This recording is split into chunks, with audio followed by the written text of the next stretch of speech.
Vídeo de hoje do canal do Nicola vai falar sobre o Palmeiras. Será que tá pintando volante? Pelo menos o Verdão encontrou alguém ao nível do preço que busca no mercado. Quero te falar também sobre Corinthians e São Paulo, tudo sobre a primeira partida semifinal da Copa do Brasil, com direito à quebra de recorde de público, confusão entre jogadores e muito mais.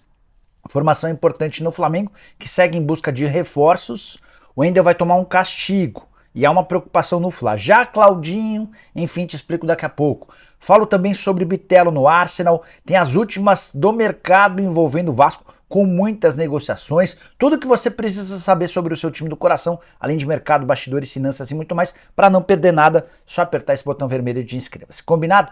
Bora contar que todo esse conteúdo é um oferecimento de Novibet, nova parceira do canal do Nicola. E é com muito orgulho que eu apresento essa casa extremamente confiável e segura. Usando o promo code canal do Nicola, tudo maiúsculo, você tem direito a 100% de bônus no valor do seu depósito até R$300, além de mais 30 rodadas grátis para usar no jogo Big Boss Bonanza. Mas o mais legal vem agora, estou mostrando para vocês as cotações da partida dessa quarta-feira entre Grêmio e Flamengo no sul do país, números bem legais. Vitória do Grêmio a 2,65, empate a 3,40, vitória do Flamengo a 2,60. Minha sugestão de palpite, empate. E você é bom de futebol? Gosta, manja de dar palpites? Então vem se divertir comigo na Novibet. Dá para pegar o link no comentário ou na descrição do vídeo. Você vai clicar lá, vai fazer seu cadastro, vai usar o promo code canal do Nicola, tudo maiúsculo. E é legal destacar que você pode fazer o seu depósito via Pix, assim como a retirada, tudo de maneira super rápida e segura. Para completar, tem atendimento 24 horas por dia. Só queria chamar atenção para o fato de você precisar ter mais de 18 anos de idade e jogar sempre com responsabilidade, beleza? Boa sorte! Bora começar o vídeo com o tradicional giro de notícias. A primeira informação é sobre Corinthians e São Paulo. O jogo dessa terça-feira registrou um novo recorde de público da Arena do Corinthians com esse novo formato do estádio, sem as arquibancadas tubulares usadas na Copa do Mundo. Foram 46.517 pessoas que assistiram à vitória do Corinthians por 2-1. O antigo recorde pertencia a Corinthians e Flamengo, Copa do Brasil do ano passado, a grande decisão, quando 46.486 pessoas haviam estado no estádio alvinegro. Já Erisson, atacante que pertence ao Botafogo, está emprestado ao São Paulo, entrou na mira de um clube japonês que não teve a identidade revelada. São Paulo, preocupado em perder o reserva do Caleri, está tentando negociar com o Botafogo a extensão do contrato de empréstimo que se encerra em dezembro. Quero contar também que o Botafogo inaugurou uma estátua do Mané Garrincha, o maior ídolo da história do clube, e apresentou o projeto para a construção, em breve, de um museu super bacana para reforçar e para dar vida à memória super linda do Botafogo. Para completar o giro de notícias, o América anunciou a contratação de Javier Mendes, volante uruguaio de 28 anos de idade. Ele estava no Racing do Uruguai.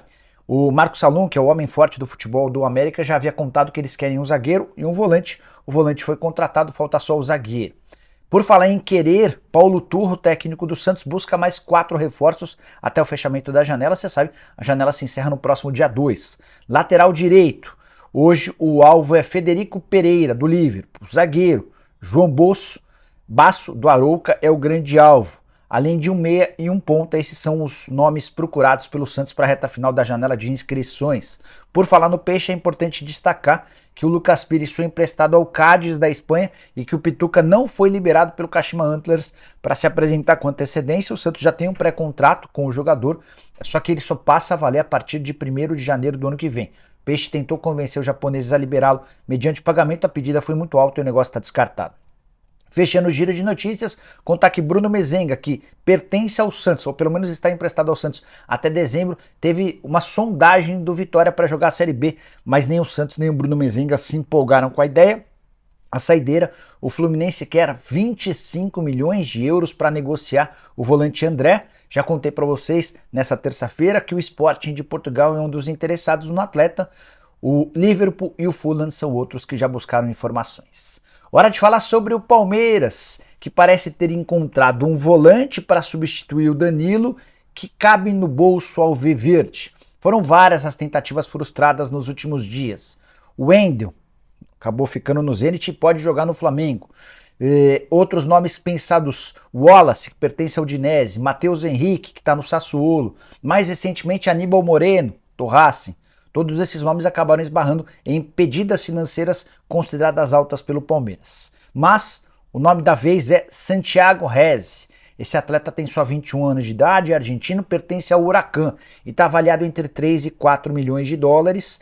É um dos grandes líderes do time, apesar de ser muito jovem, sobrinho do Turco Mohamed, técnico que já passou pelo Galo recentemente, inclusive o irmão dele, irmão do Turco, que é o pai do Santiago Rez, faz parte da comissão técnica do treinador famoso. Ele já teve na mira, esse jogador Rez, do Espanhol e do Celta na temporada passada, conversou com o Internacional no início desse ano, quase foi parar no Vasco semanas atrás e também foi sugerido ao Flamengo. A negociação está em andamento e esse pode ser o único reforço palmeirense dessa janela da metade do ano. Já que eu falei sobre contratações, quero contar também que o Palmeiras tem tido dificuldades com questões financeiras. Leila Pereira tem atrasado parcelas de pagamentos das mais variadas opções. Quer ver? Por exemplo, no ano passado o Palmeiras chegou a receber um processo na FIFA do Peñarol pela compra do Piquerez. Isso já foi resolvido. O Juliano Bertolucci, que é o maior empresário de futebol do Brasil, tem 310 milhões de reais a receber de clubes. E na lista de devedores o Palmeiras também faz parte. O caso mais recente envolve o Danilo. O volante que pertencia ao Palmeiras foi revelado na base do clube e foi vendido para o Nottingham Forest. Pois bem, em outubro do ano passado vencia uma parcela de 8 milhões de euros para que o Palmeiras recebesse essa grana do time inglês. Com muita dificuldade financeira, o Palmeiras precisou antecipar o recebimento desse dinheiro num banco. Beleza, tá aí tudo normal.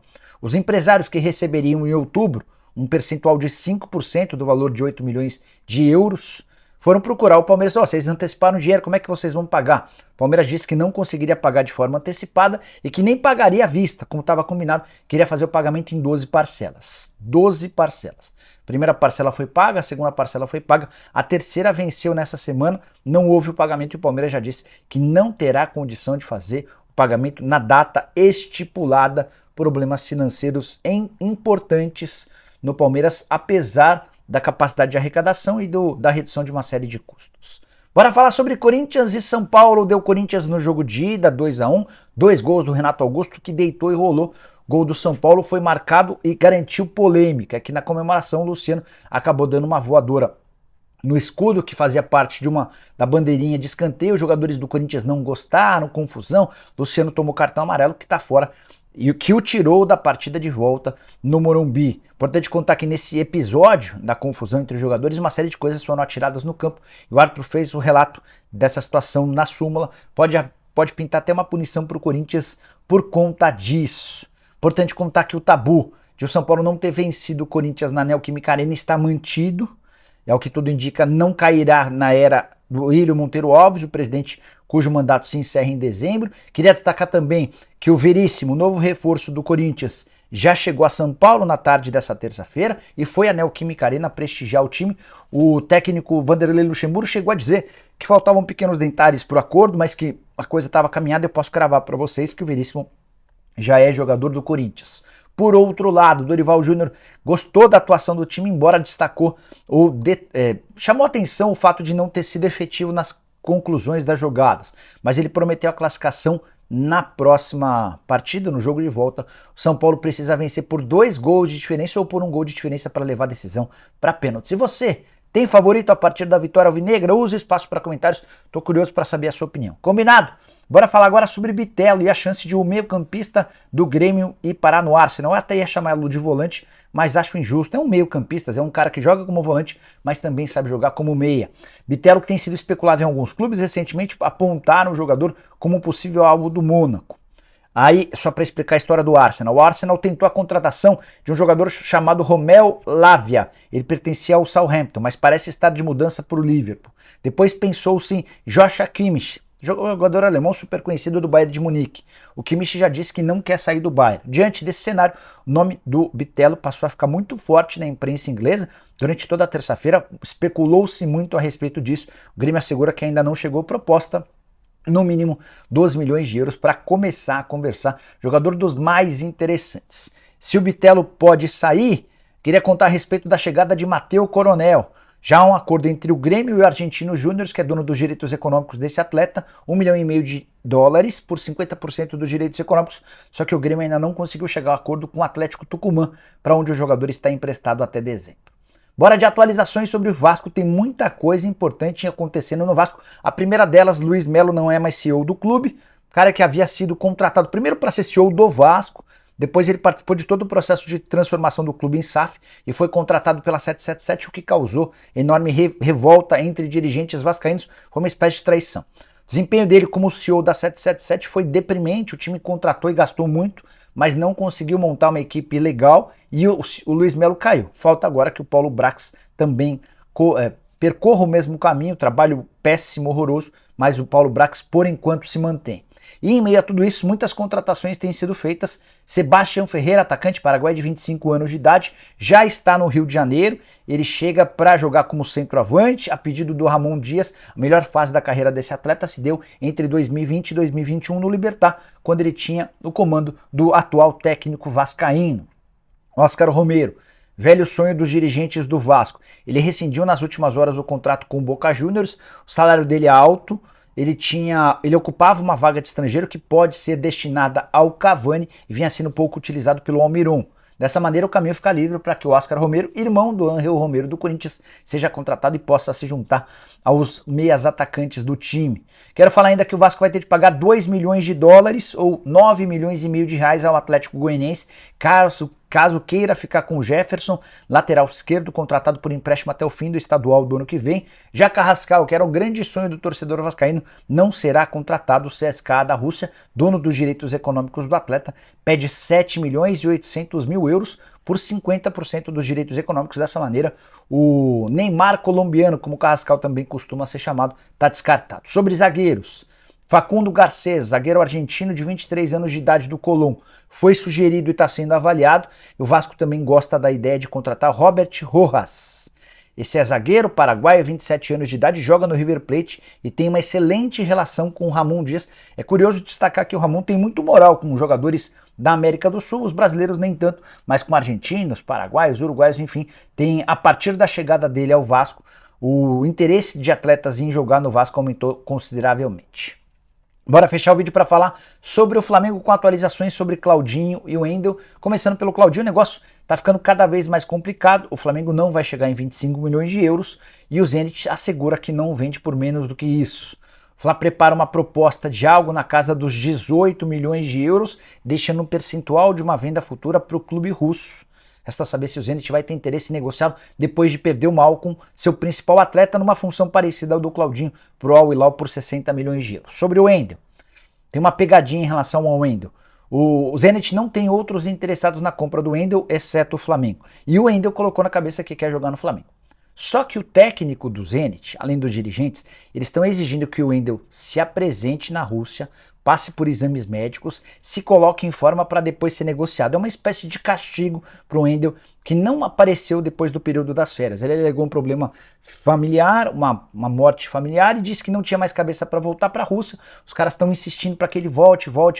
Já se passaram 3 semanas e nada do Wendel aparecer por lá. Já teve salário descontado, já foi multado, mas agora o Zenit está dizendo que só vai negociar com o Flamengo se ele aparecer por lá. Qual é a preocupação do Fla? Que o Zenit utilize desse expediente para que o Wendel volte para a Rússia, passe por exames médicos, se coloque à disposição, mas não seja liberado a tempo da janela de inscrições. Vale a lembrança de que os clubes só podem contratar até o próximo dia 2, contagem regressiva 7 dias até o fechamento da janela. Prometo ficar de olho nessa história, assim como em todas as outras do mercado, e vou te atualizando por aqui, beleza? Curtiu o vídeo, deixa like, se inscreve no canal, a gente se encontra. Abraço, tchau!